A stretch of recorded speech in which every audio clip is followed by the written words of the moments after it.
You're all pretty much f***.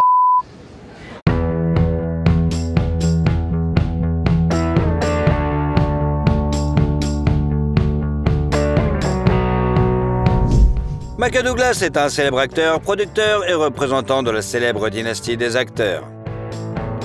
Il a réussi une carrière semblable à celle de son père, Kirk Douglas, et est devenu une véritable légende hollywoodienne.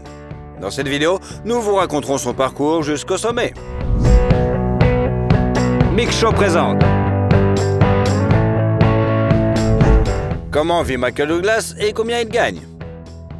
Michael Kirk Douglas est né le 25 septembre 1944 dans la jeune famille d'acteurs de Kirk Douglas et Diana Deal. Le garçon naît à New Brunswick, dans le New Jersey, mais la famille déménage bientôt à New York. 2 ans et demi plus tard, Michael a un jeune frère, Joel.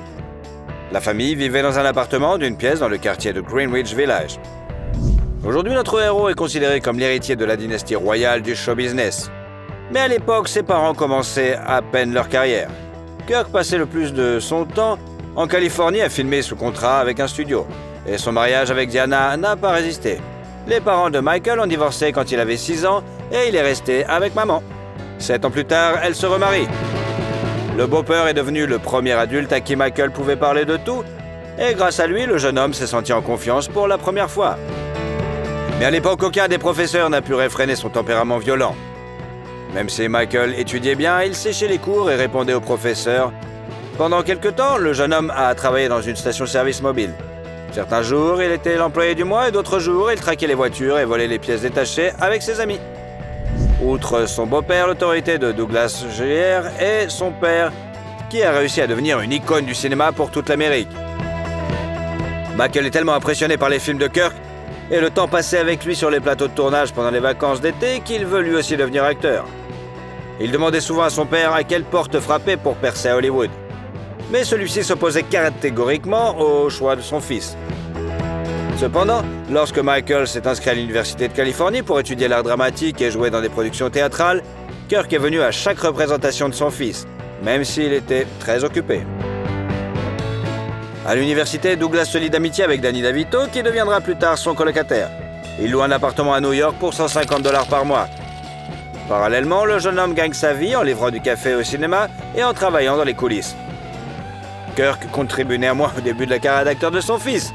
Ensemble, ils ont joué et produit le film Cast and Giant Shadow en 1966. Les rôles suivants ne sont apparus que quelques années plus tard, à la fin des années 60 et au début des années 70. Douglas joue dans plusieurs séries télévisées et films tels que Hale et Row.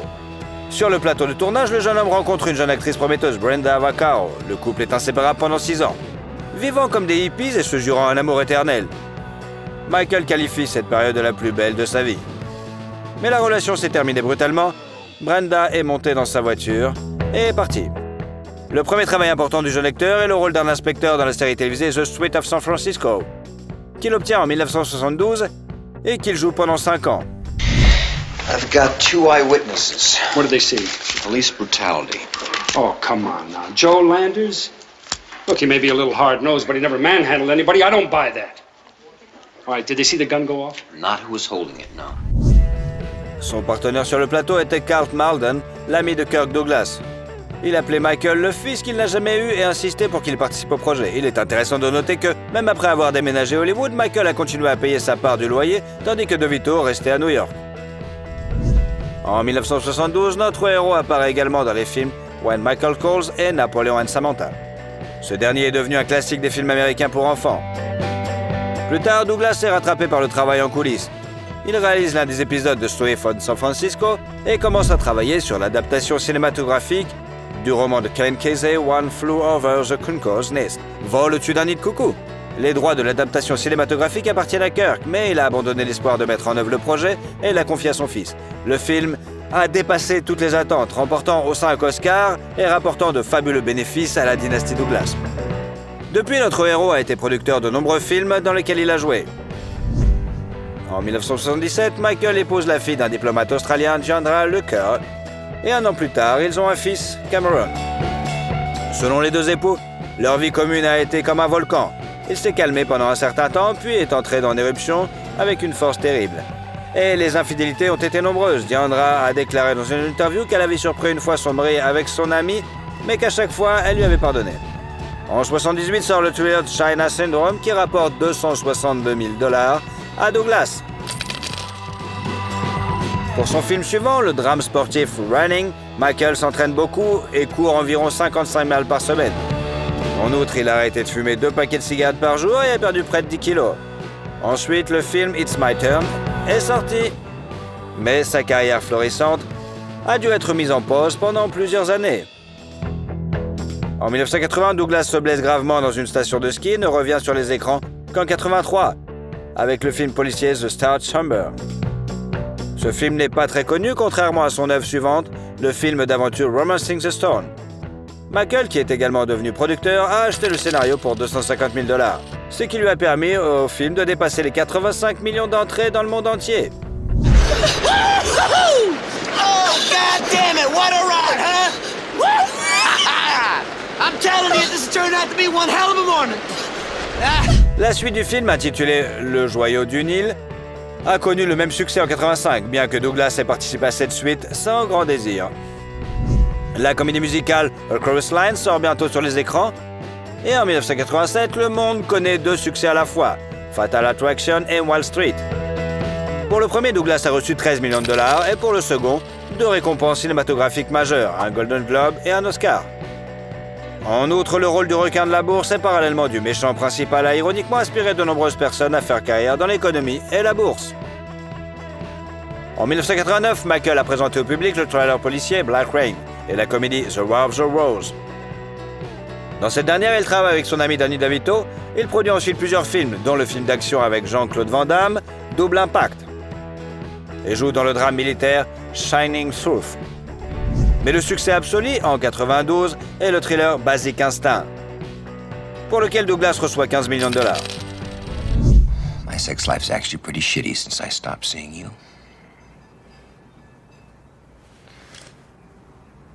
Started developing calluses. Selon Michael, le tournage de la scène de sexe avec Sharon Stone a été une véritable torture, car ils ont dû répéter la chorégraphie pendant 10 heures. 5 jours d'affilée. En outre, l'acteur a interdit de se filmer nu de face. D'ailleurs, il a réalisé presque toutes les cascades en voiture tout seul. Le rôle du détective de Basic Instinct est devenu l'un des plus brillants de la carrière de Douglas.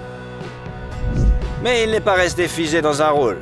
Dans les films suivants, Falling Down, il incarne un homme ordinaire qui ne supporte pas l'injustice du monde. Pour participer à ce projet, Michael a annulé des vacances en famille et a dit plus tard que ce rôle était son préféré. Ensuite, l'acteur a ajouté plusieurs rôles à sa filmographie. Dans les films Disclosure, avec un paiement de 12 millions de $, et American President. En travaillant sur ces derniers, Douglas a découvert un parent éloigné des présidents américains Richard Nixon et Bush. Et le gain s'est élevé à 15 millions de $. Son intuition pour le succès n'a pas déçu l'acteur et producteur. Chacun de ses projets suivants a été un grand succès. Par exemple, le film d'aventure The Ghost and the Dark's Nest et les thrillers A Perfect Murder and Game. Pour chacun desquels, Michael a reçu quand même 20 millions de $. Oh, no, you've got to be kidding. What is happening? This is what I was trying to explain to you. This is a game. Pendant ce temps, de grands changements se produisent dans sa vie personnelle. Depuis le milieu des années 90, son mariage avec Diandra était conforme et il n'arrivait pas à se mettre d'accord sur les termes du divorce. Même le contrat de mariage ne leur facilitait pas la tâche, car Diandra voulait augmenter le montant de la compensation. Et Michael voulait le réduire. En même temps, il s'investissait dans une nouvelle relation. En 98, lors de la projection du Masque de Zorro, il voit Catherine Zeta-Jones et est tellement fasciné par elle qu'il déclare immédiatement son désir de devenir le père de ses enfants. Plus tard, l'actrice avouera qu'elle est immédiatement tombée amoureuse de lui, mais qu'elle ne voulait pas avoir de liaison avec un homme séduit. Pourtant, 6 mois après leur rencontre, ils passent des heures au téléphone à parler de tout et de rien. Leur relation s'est ensuite développée rapidement. Le soir du Nouvel An 99, alors que Catherine était déjà enceinte, Michael offre à sa bien-aimée une bague longuement préparée ornée d'un diamant de 10 carats entouré de 28 pierres de plus petites. Son coût est estimé à entre 1 et 2 millions de $. La première femme de l'acteur a alors, sans sarcasme, déclaré aux journalistes qu'il devait changer de religion pour en adopter une où la polygamie est autorisée. Mais Douglas était déjà prêt à accepter toutes les conditions de Diandra. En 2000, Il lui a donc versé 45 millions de dollars et lui a légué un manoir à Beverly Hills, ainsi que la moitié de son domaine à Majorque. Michael a d'ailleurs essayé à plusieurs reprises de trouver un acquéreur pour cette luxueuse propriété, mais comme son ex-femme aurait resté la copropriétaire, il l'a retirée du marché. En août de la même année, Catherine a donné naissance à leur premier enfant, Dinah et Michael, et en novembre, ils ont eu un magnifique mariage de l'année, qui a coûté à peu près 2 millions de dollars. Cependant, 1 million a été couvert car le magazine OK a payé pour obtenir des photos exclusives de cette magnifique célébration. Il est intéressant de noter que Michael et Catherine sont nés le même jour avec une différence de 25 ans. Les affaires personnelles n'ont pas empêché Douglas de jouer et de produire activement. Ainsi, en 2000, il a présenté le film Wonder Boys et a joué avec sa jeune épouse dans le thriller Traffic. Ces deux projets rapportent à notre héros 15 millions de dollars. Suivent les films One Night at McCool's, Downstairs World, The In-Laws and Intruders in the Family. Ce dernier inspirant des représentants de 3 générations de la famille Douglas, Kirk et Diana, leur fils Michael et leur petit-fils Cameron. En 2003, la famille de Michael et Catherine a accueilli leur fille, Carrie Seaton. Après sa naissance, les célébrités s'installent aux Bermudes, d'où est originaire la mère de notre héros. Pendant plus de 10 ans, le couple a vécu une vie tranquille, ne s'absentant que pour les tournages, et les enfants ne savaient même pas ce que faisaient leurs parents.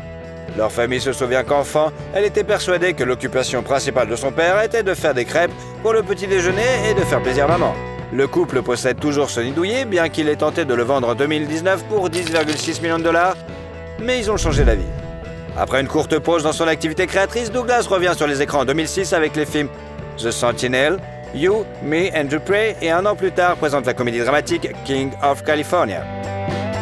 Viennent ensuite les films Ghost of Girlfriend's Past, Beyond a Reasonable Doubt, Solitary Man et la suite du drame de 1987, Wall Street, L'argent ne dort pas.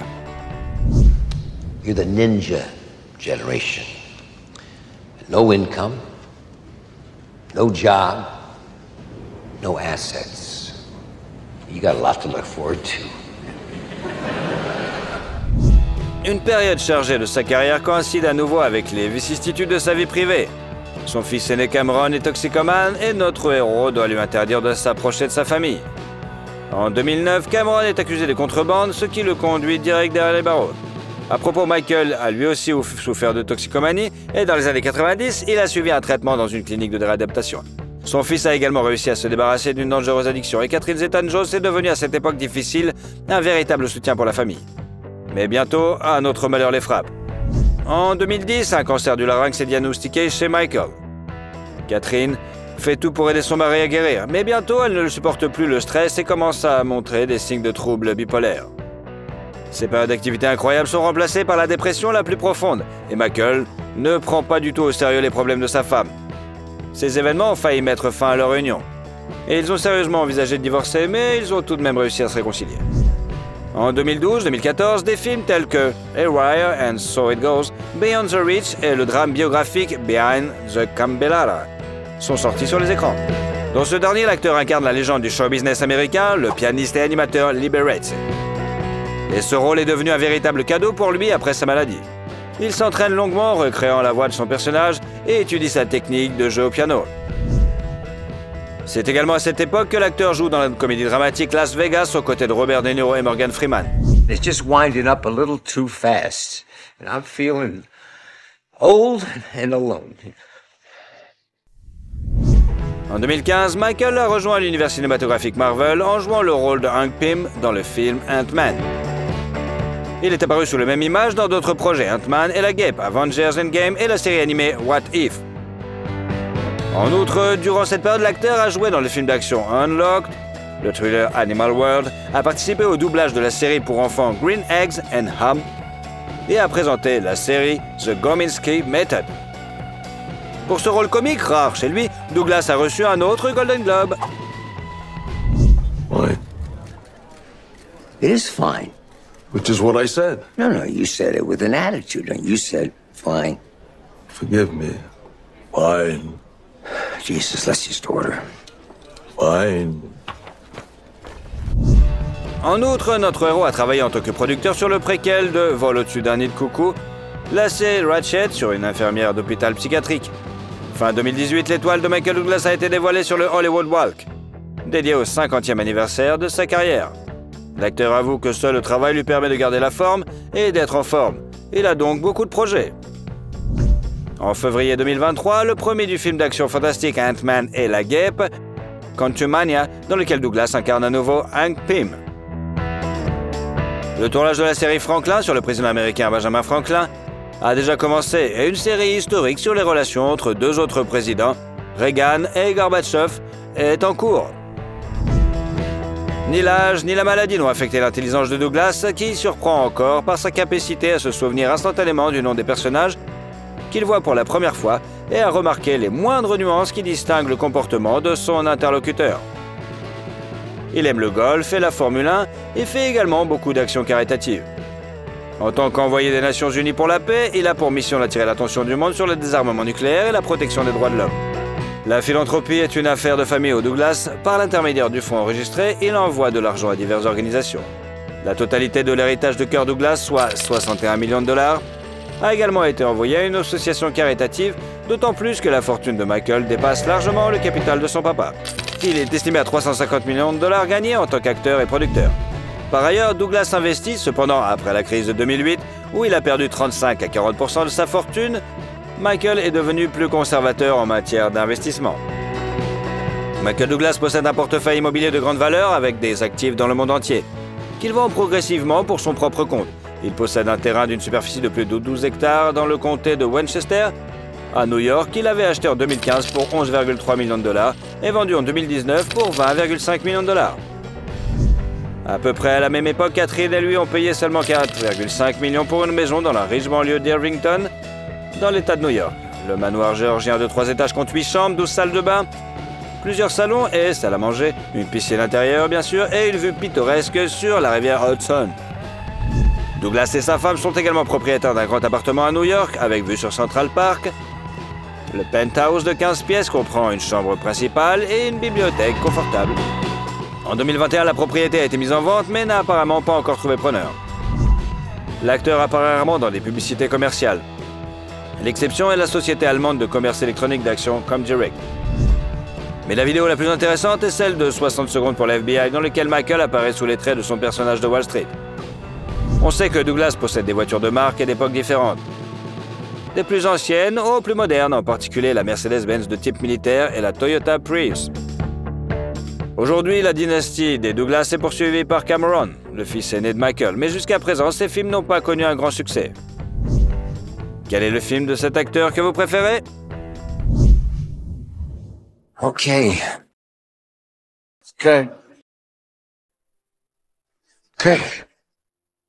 Okay. Et surtout, si vous aimez la vidéo, mettez un like. Et comme ça, vous suivrez toutes nos autres vidéos. Allez, à bientôt!